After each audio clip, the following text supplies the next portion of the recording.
नमस्कार, मी संजय आवटे. कारण राजकारण या विशेष कार्यक्रमात तुमचं पुन्हा एकदा स्वागत. पंतप्रधान नरेंद्र मोदी रामटेकमध्ये होते आणि रामटेकमध्ये त्यांनी अर्थातच विरोधकांचा समाचार घेतला. इंडिया आघाडी कशी देशद्रोही आहे वगैरे उल्लेख केला. बाकीचे उल्लेख सगळे जे असतील ते राजकीय आहे, त्याबद्दल काही बोलण्याचं कारण नाही. पण एक संदर्भ नरेंद्र मोदींनी दिला. तो संदर्भ असा होता की काँग्रेसनं डॉक्टर बाबासाहेब आंबेडकर यांचं राजकारण संपवलं. खरंच काय आहे, संदर्भ जरा बघितले पाहिजेत.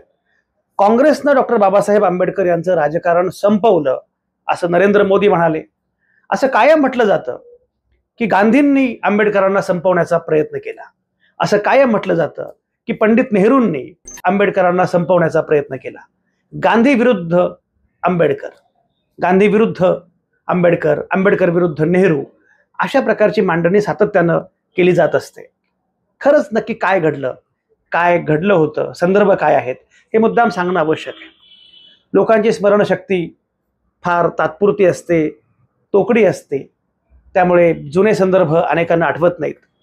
फार विचार करावा, वाचावं, अभ्यास करावा अशी लोकांची तयारी नसते. त्यामुळे साधारणपणे जे बोललं जातं ते खरं वाटतं.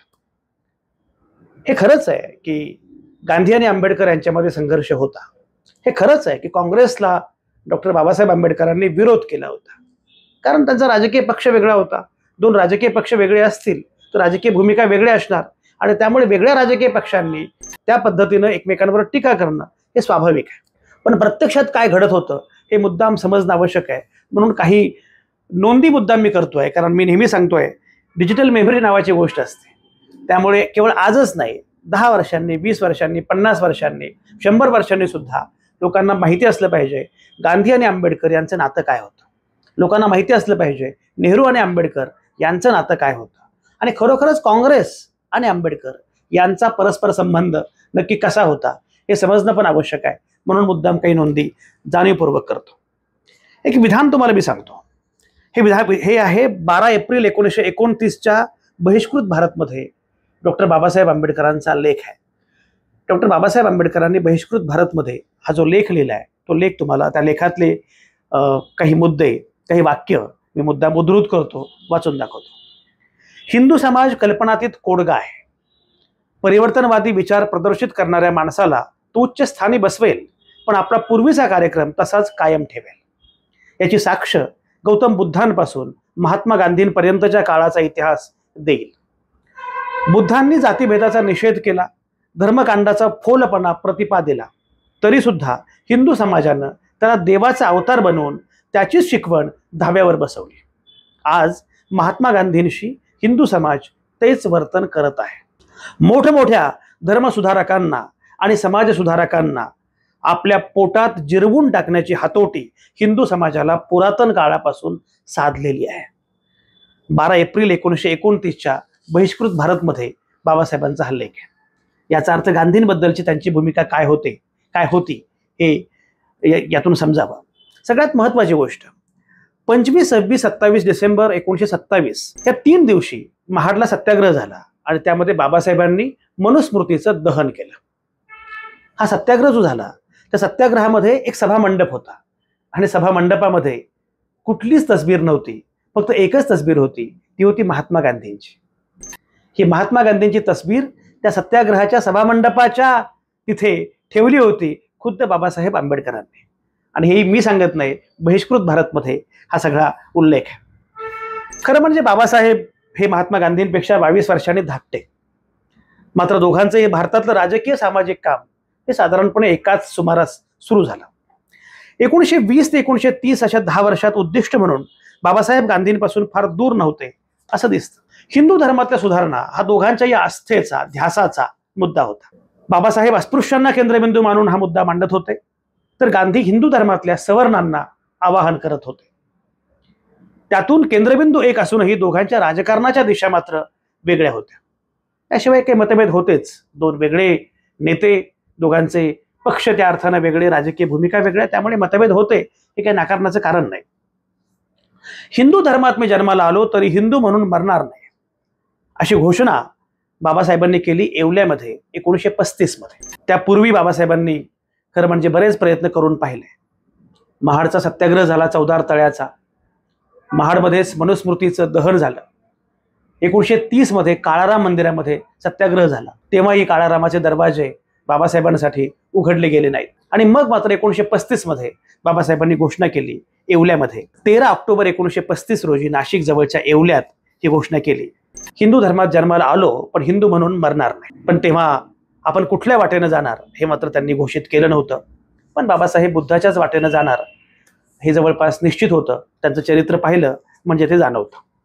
31 मे 1936ला मुंबई इलाखा महार परिषद मुंबईत झाली.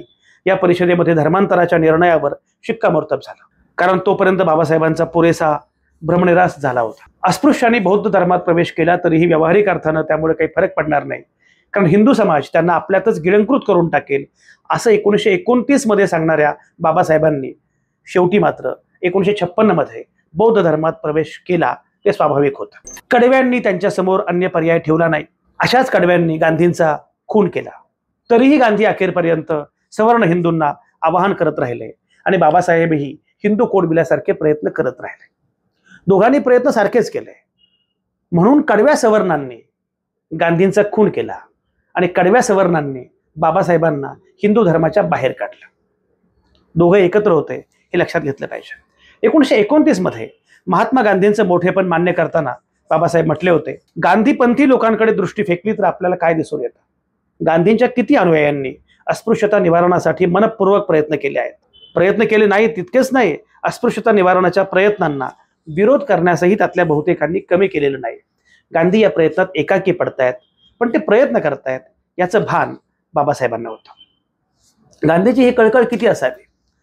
म्हणजे बाबासाहेब भेटले आणि त्यानंतर गांधींनी प्रतिज्ञा केली की जे लग्न आंतरजातीय नाही आणि त्या लग्नामध्ये दोघांपैकी एक अस्पृश्य नाही, अशा लग्नाला मी हजरही राहणार नाही. त्यामुळे अशा प्रकारच्या लग्न समारंभांना, अगदी जवळच्या सुद्धा मित्रांचं, स्नेहांचं, नातेवाईकांचं लग्न गांधींनी ते अटेंड केलं नाही. गांधी त्या कार्यक्रमाला गेले नाहीत, कारण त्यांची अट होती कुठलंही लग्न असेल ते आंतरजातीय असलं पाहिजे आणि आंतरजातीयमध्ये एक अस्पृश्य असला पाहिजे.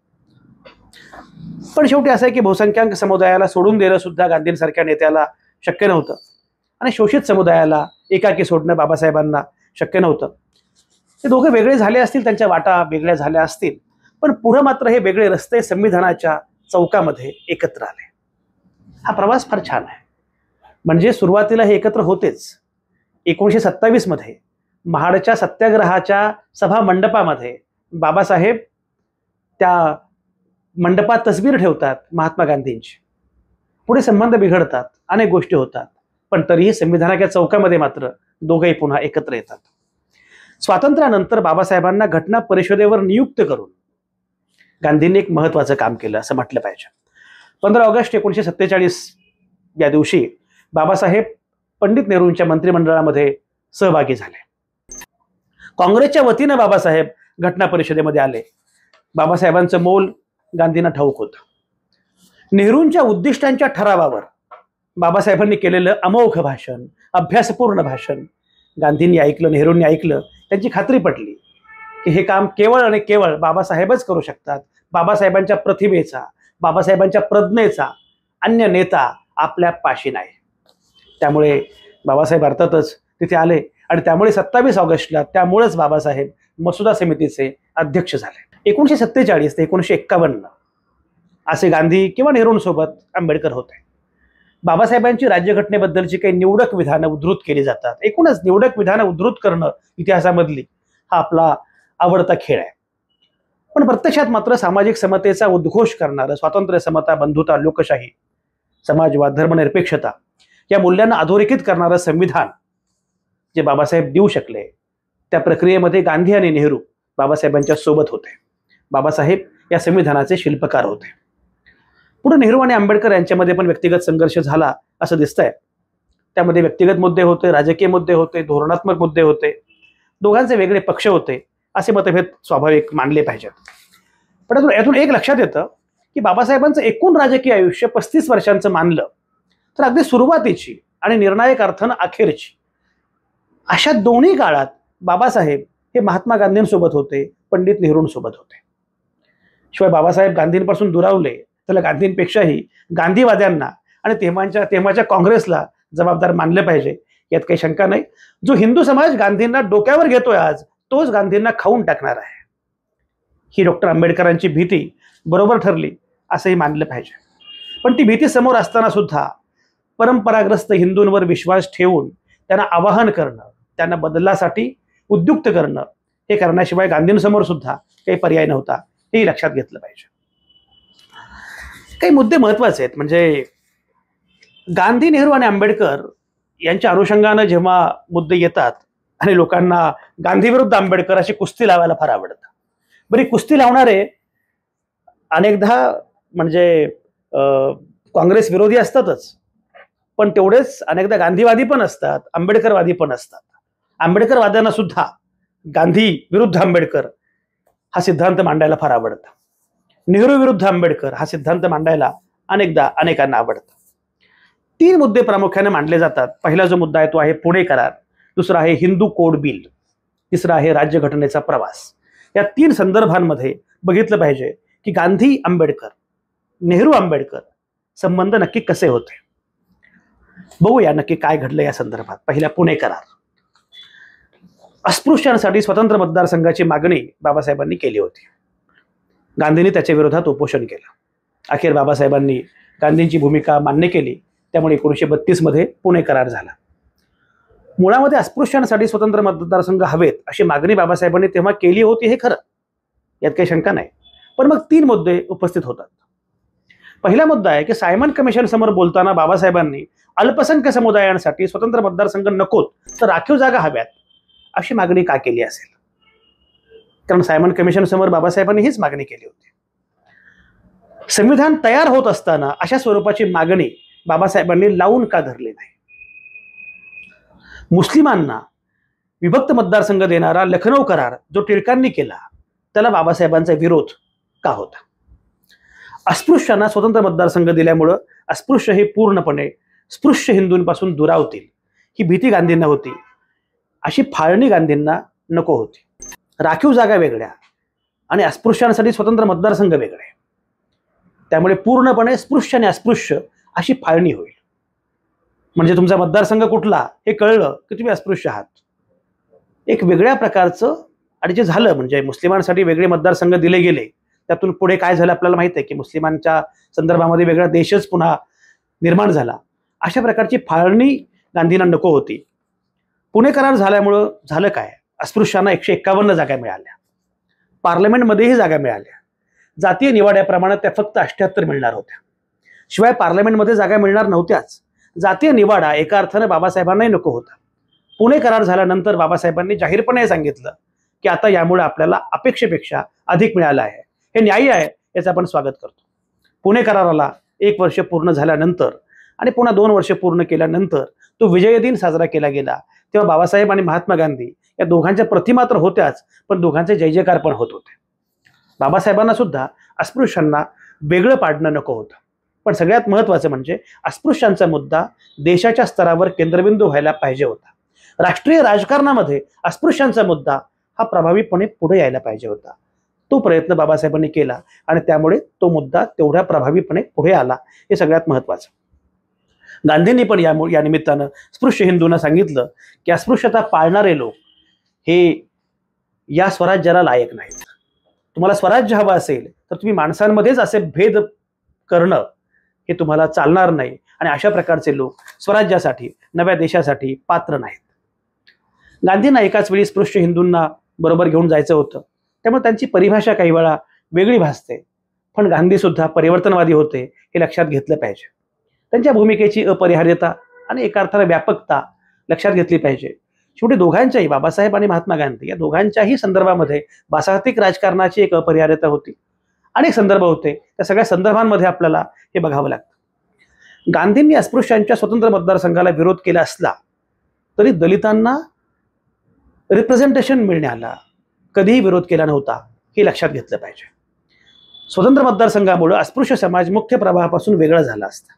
डॉक्टर आंबेडकरांनीही 1930च्या दशकात दबावतंत्र म्हणून स्वतंत्र मतदारसंघाची भूमिका घेतली, पण पुढे संविधान निर्मितीच्या प्रक्रियेत मात्र स्वतंत्र मतदारसंघाच्या भूमिकेचा आग्रह धरला नाही.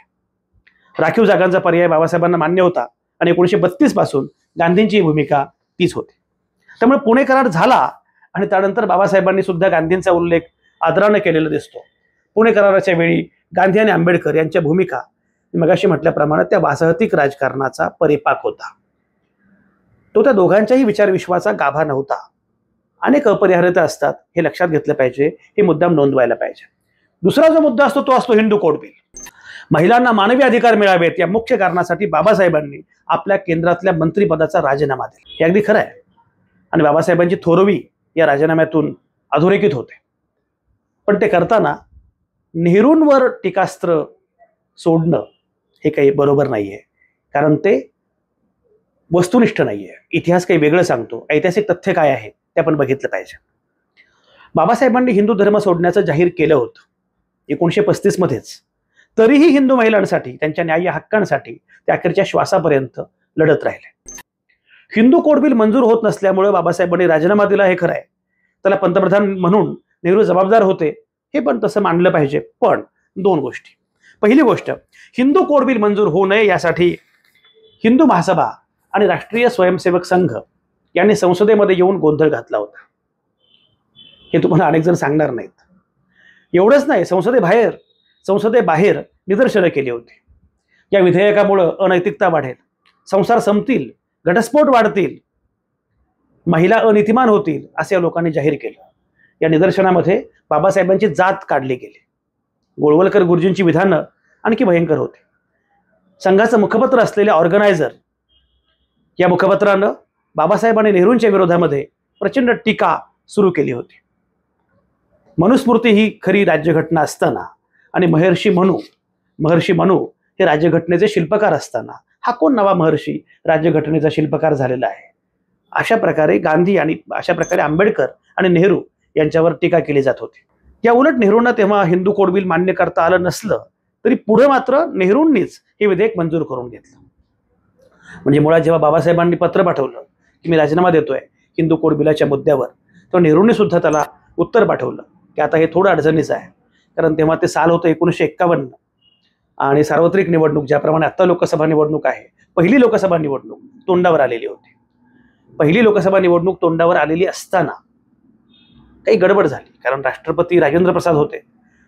राष्ट्रपती डॉक्टर राजेंद्र प्रसाद यांच्याकडे हा मसुदा जाईल आणि कदाचित त्यांनी सही केली नाही तर सरकार विरुद्ध राष्ट्रपती, अशा प्रकारे काहीतरी गोंधळ होईल, अनेक गोष्टी होतील. निवडणुका तोंडावर आहेत, त्यामुळे आता आपण थांबूया आणि पुन्हा जेव्हा सरकार येईल तेव्हा या गोष्टी करूया, असा नेहरूंचा एकूण पवित्रा होता. आणि म्हणून नेहरूंनी पुढे मात्र हे सगळं हिंदू कोड बिल मंजूर करून घेतलं. हिंदू कोड बिल, हिंदू संहिता विधेयक म्हणजे भारतातल्या कायद्याचा मसुदा होता. हा मसुदा 24 फेब्रुवारी 1949 रोजी संसदेमध्ये मांडला गेला. डॉक्टर बाबासाहेब आंबेडकरांनी 4 वर्ष 1 महिना आणि 26 दिवस एवढा काळ काम करून हे हिंदू कोड बिल तयार केलं. ते मंजूर नाही होऊ शकलं, पण बाबासाहेबांचे कष्ट वाया गेले नाहीत. हिंदू कोड बिलाचे 4 वेगवेगळे भाग करून हे 4ही कायदे वेगवेगळ्या वेळी खुद्द पंडित नेहरूंनीच मंजूर करून घेतले. 1955-56 मध्ये मंजूर झालेले हे 4 हिंदू कायदे, एक हिंदू विवाह कायदा, दुसरा हिंदू वारसा हक्क कायदा, तिसरा हिंदू पालकत्व कायदा, चौथा हिंदू दत्तक आणि पोटगी कायदा. नेहरूंना आधी ते शक्य झालं नाही, त्यामुळे बाबासाहेबांनी राजीनामा दिला, हे खरं आहे. पण पुढे नेहरूंनीच हे कायदे मंजूर करून घेतले, हे पण लक्षात घेतलं पाहिजे. तिसरा जो मुद्दा असतो तो राज्यघटनेच्या अनुषंगाने. बाबासाहेबांना घटना परिषदेवर नियुक्त केलं ते गांधी आणि नेहरूंनीच. बाबासाहेब आपल्या राज्यघटनेचे शिल्पकार ठरले ते या दोघांमुळे. संविधान समितीमध्ये आणि मुख्य म्हणजे मसुदा समितीमध्ये बाबासाहेब हवेतच हा आग्रह गांधींचा होता. डॉक्टर आंबेडकर यांनीही गांधी आणि काँग्रेस यांच्या धोरणांना विरोध केला, हे खरं आहे. पण देश स्वतंत्र झाल्यानंतर नव्या राष्ट्राची उभारणी, स्वातंत्र्य, समता, बंधुता या पायावर व्हावी यासाठी त्यांनी सहकार्याची भूमिका स्वीकारली. मी मगाशी म्हटल्याप्रमाणे नेहरूंच्या उद्दिष्टांच्या ठरावावर बाबासाहेबांनी जे अमोघ भाषण केलं, अभ्यासपूर्ण भाषण केलं, त्यामुळे गांधी भारावून गेले, नेहरू भारावून गेले. आणि त्यामुळे बाबासाहेब हवेतच, बाबासाहेबांच्या प्रज्ञेचा अन्य नेता आपल्याकडे नाहीये हे दोघांनाही समजून चुकलं होतं.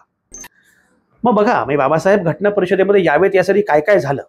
बाबासाहेब ज्या बंगालमधून निवडून आले होते ते बंगालमधली त्यांची जागा पुढे पाकिस्तानमध्ये गेली, त्यामुळे बाबासाहेबांची जागा गेली. मग काँग्रेसनं त्यांना मुंबई प्रांतातून निवडून आणलं बॅरिस्टर जयकरांच्या जागेवर. तेव्हाचे मुंबई प्रांताचे मुख्यमंत्री बाळासाहेब खेर यांना काँग्रेसनं सांगितलं काही झालं तरी ही जागा आपल्याला हवीच आहे. बाबासाहेबांनीही काँग्रेसकडून फॉर्म भरला, हे लक्षात घेतलं पाहिजे. काँग्रेस हे जळतं घर आहे असं बाबासाहेब म्हणाले, याची जी आठवण करून देतात ते तुम्हाला हे सांगणार नाहीत की बाबासाहेबांनी काँग्रेसकडून अर्ज भरला आणि काँग्रेसनं बाबासाहेबांना घटना परिषदेवर ते यावेत यासाठी स्वतःहून प्रयत्न केले. आपली जागा दिली आणि बाबासाहेब घटना परिषदेवर आले. गांधी आणि नेहरू यांच्या आग्रहाचा खुद्द डॉक्टर आंबेडकरांना पण धक्का बसला होता. पण ती निवड गांधींची होती. नेहरूंचंही त्या निर्णयाला अनुमोदन होतं आणि तसा पत्रव्यवहार उपलब्ध आहे. नेहरू आणि आंबेडकर यांचे राजकीय पक्ष वेगळे असल्यामुळे त्यांनी पुढे परस्परांच्या विरोधामध्ये लढणं हे स्वाभाविक आहे. त्याबद्दल चर्चा करण्याची पण आवश्यकता नाही. पण देश घडवताना मात्र हे तिघही एकमेकांच्या सोबत होते हे लक्षात घेतलं पाहिजे. आणि काही गंमत सांगतो.